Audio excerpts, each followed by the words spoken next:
ሰላም እንደሰነበታችሁ የኦምኒያ ዜና ቤተሰቦች፣ ዛሬ ከሀገር ውስጥና ከዓለም አቀፍ ደረጃ የተሰሙ ሰበር ዜናዎች ይዘናል። ከሀገር ውስጥ በፖሊስ ክስ የቀረበበት ካሙዙ ካሳ በብልጽግና ፓርቲ ምርጫ ቅስቀሳ ላይ ታይቷል ተብሏል። እንዴት ታየ? ክሱስ? ዝርዝር መረጃ አለን።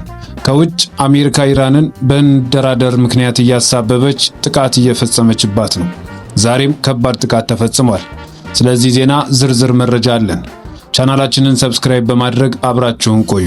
የኪን ኢትዮጵያ ፕሮጀክት የገንዘብ ማጭበርበርና የውል ጥሰት ክስ ፍርድ ቤት አምርቶ እያለ አቀናባሪው ካሙዙ ካሳ ዛሬ በብልጽግና ፓርቲ ምርጫ ቅስቀሳ መድረክ ላይ በይፋ መታየቱ በብዙሃን ዘንድ ከፍተኛ ግርታንና ጥያቄን አስነስቷል። በከባድ የሕግ ክስ ውስጥ የሚገኝ ግለሰብ እንዲህ ባሉ ከፍተኛ የፖለቲካ መድረኮች ላይ ጎልቶ መውጣቱ በጉዳዩ ላይ የሚነሱትን የፖለቲካ ሽፋን ጥርጣሬዎች ይበልጥ አጠናክሮታል። ካሙዙ ካሳ በሙዚቃ አቀናባሪነት ሙያው የሚደነቅና በርካታ ስኬታማ ስራዎችን ያበረከተ ባለሙያ ቢሆንም ከቅርብ ጊዜ ወዲህ ግን ከመንግስት ጋር ባለው ግልጽና ጠንካራ ደጋፊነት የተነሳ ከመንግስት ተቃዋሚዎች ጋር በተደጋጋሚ ከፍተኛ የቃላት ንትርክ ውስጥ መቆየቱ ይታወቃል። አንዳንዶች ይህንን ሰፊ የሀገር ገጽታ የመገንባትና የባህል ልዑክ የመምራት ታሪካዊ ዕድል በነፃ ውድድር ሳይሆን በዚሁ የፖለቲካ ደጋፊነትና ታማኝነቱ ያገኘው እንደሆነ በስፋት ይነገራል። አሁን የተከሰተውንም የክፍያ ማጭበርበርና የውል ጥሰት ወንጀል ገዢውን ፓርቲ በተለያዩ መድረኮች ላይ በማሞካሸትና የፖለቲካ ስራዎችን በመስራት ጥፋቱን ለመሸፋፈን እየጣረ ነው የሚሉ ወገኖች ድምጻቸውን እያሰሙ ይገኛሉ። ይህ በመንግስት በጀትና በሀገር ገጽታ ላይ የተሰነዘረ ከባድ ውንጀላ እንዲሁም በጉዳዩ ሕግ ማምራቱ እየታወቀ እስካሁን ድረስ ከባህልና ስፖርት ሚኒስቴር በኩል የተሰጠ ምንም አይነት ይፋዊ መግለጫ የለም። የባህልና ስፖርት ሚኒስቴር ከፍተኛ አመራሮች እንደ ነብዩ ባይ ያሉ ለጉዳዩ ጥበቃ እያደረጉ ነው የሚለው ክስ በማህበራዊ ሚዲያ እና በኪነ ጥበብ ባለሙያው ዘንድ ሰፊ መነጋገሪያ እየሆነ የመጣ ሲሆን ሚኒስቴር መስሪያ ቤቱ በጉዳዩ ላይ ግልጽ ማብራሪያ እንዲሰጥና የባለሙያዎች መብት እንዲከበር ግፊቶች እየበረቱ መጥተዋል። ከውጭ ያገኘነው ዜና ስንመለከት የአሜሪካና የኢራን ፍጥጫ እናያለን። የመካከለኛው ምስራቅ የፖለቲካ ትኩሳት በአዲስ መልክ እያገረሸ ነው። በዚህ ወቅት የአሜሪካ መንግስት በኢራን ላይ ሰንዘረው ድንገተኛ ጥቃትና በሌላ በኩል ለመደራደር ዝግጁ ነኝ በማለት ያወጣው መግለጫ በዓለም አቀፍ ተንታኞች ዘንድ ከፍተኛ ጥያቄዎችንና ክርክሮችን አስነስቷል። በአንድ እጅ የጦርነት ሰይፍን በመምዘዝ በሌላ እጅ ደግሞ የሰላም ድርድርን መዘርጋት፣ ይህ ስትራቴጂ ኢራንን አቅጣጫ ለማሳሳትና ለማዘናጋት እየተነደፈ ወታደራዊ ሴራ ነው ወይንስ ቀውስን በሰላማዊ መንገድ ለመፍታት ከተጨባጭ ፍላጎት የመነጨ እውነተኛ ዲፕሎማሲ? ይህንን ውስብስብ አካሄድ ለመረዳት ጉዳዩን በሁለት ዋነኛ እይታዎች መፈተሽ ያስፈልጋል። የመጀመሪያው ወታደራዊ ማዘናጊያና የካሮት ዱላ ወይም በፈረንጆቹ አጠራር በካሮት ኤንድ ስቲክ ስትራቴጂ።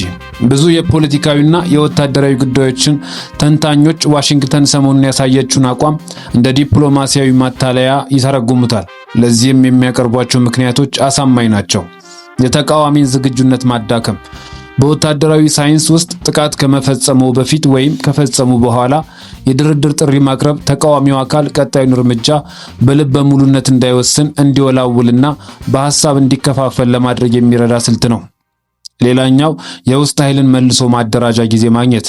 አሜሪካ ጥቃት ከሰነዘረች በኋላ የድርድር መግለጫ ማውጣቷ ኢራን ፈጣንና ጠንካራ የአጸፋ ምላሽ እንዳትሰጥ እጆቿን ለመጠቅለል እንዲሁም የራሷን ወታደራዊ ዝግጅትና የደህንነት መዋቅር ይበልጥ ለማጠናከር የምትጠቀምበት የጊዜ መግዣ ዘዴ ሊሆን ይችላልም የተባለ ነው። ሌላኛው የፖለቲካ የበላይነትን ለመያዝ ለዓለም ማህበረሰብ እኛ ሰላምን ፈልገን ነበር እምቢ ያሉት እነሱ ናቸው የሚል ፕሮፓጋንዳ ለመንዛትና ኢራንን በዓለም አቀፍ መድረክ ይበልጥ ለማግለል የታለመ ስልታዊ አካሄድ ነው ተብሎ ይታመናል።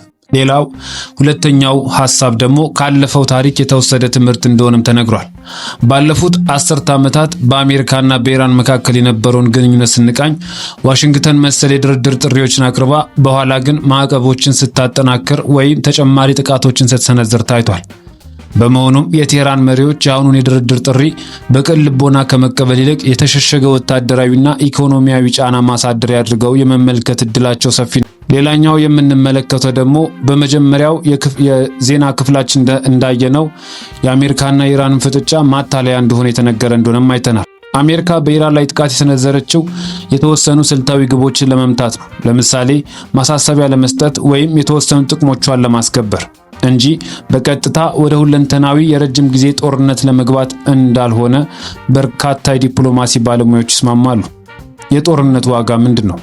ከኢራን ጋር በቀጥታ ወደ ተከፈተው ጦርነት መግባት ለመካከለኛው ምስራቅ ብቻ ሳይሆን ለዓለም አቀፉ ማህበረሰብና ለአሜሪካ ራሷ የኢኮኖሚና የደህንነት ቀውስ ያስከትላል። ዲፕሎማሲውን እንደ መውጫ በር መጠቀም ይታያል። በመሆኑም ወታደራዊ እርምጃውን ተከትሎ የወጣው የድርድር መግለጫ ሁኔታው ሳይባባስና ቁጥጥሩ ሳይወጣበት በፊት ነገሮችን ወደ ማረጋጊያ መስመር ለማምጣት የተዘረጋ እውነተኛ የሰላም ድልድይም ሊሆን ይችላል እየተባለ ነው። ሌላው የአሜሪካ የውስጥ ፖለቲካ ሁልጊዜ በውጭ ጉዳይ ውሳኔዎቿ ላይ ከፍተኛ ተጽዕኖ አለው። የአሜሪካ ሕዝብም ሆነ የተወሰኑ የፖለቲካ መሪዎች አገሪቱ በሌላ ረጅምና ማለቂያ የሌለው የመካከለኛ ምስራቅ ጦርነት ውስጥ እንድትዘፈቅ አይፈልጉም።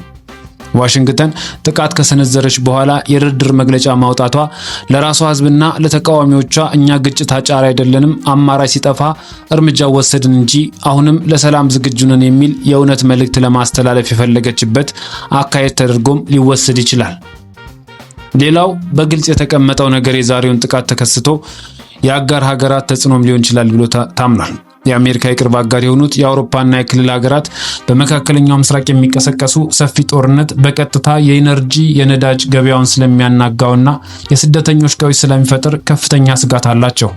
እነዚህ አጋሮች በአሜሪካ ላይ ዲፕሎማሲያዊ መንገድ እንድትከተል የጋራ ጫና ያደርጋሉ። በመሆኑም የአሜሪካ መግለጫ እነዚህን አጋሮቿን ለማረጋጋትና ከእነሱ ጋር ያላትን ጥምረት ላለማላለት በትክክልም ለመደራደር ያላትን ዝግጁነት ለማሳየት የወጣ ሊሆን ይችላል።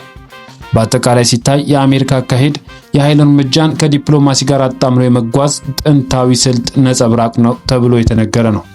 አድማጭ ተመልካቾቻችን አሜሪካ በአንድ በኩል እንደራደር የምትለው በሌላ በኩል ደግሞ ጥቃት የምትፈጽመው ምናልባትም እስራኤልን ተገን በማድረግ ኢራንን እያዘናጋች በአንድ በኩል የድርድር መንገዱን በመክፈት በሌላ በኩል ደግሞ የጥቃት አድማሷን በማስፋት በስተመጨረሻም ኢራን ይዛ የቆየችውን ዩራኒየም በአንድ በኩል ለአሜሪካ እንድትሰጥ ካልሆነም በዓለም አቀፍ የዩራኒየም ባለስልጣናት በኩል ዩራኒየሙ እንዲከስም ለማድረግ እንደሆነ እየተነገረ ይገኛል። አብራችሁን ስለቆያችሁ ከልብ እናመሰግናለን። ሰብስክራይብ በማድረግ ቻናላችንን ቤተሰብ ይሁኑ። ሰናይ ቀን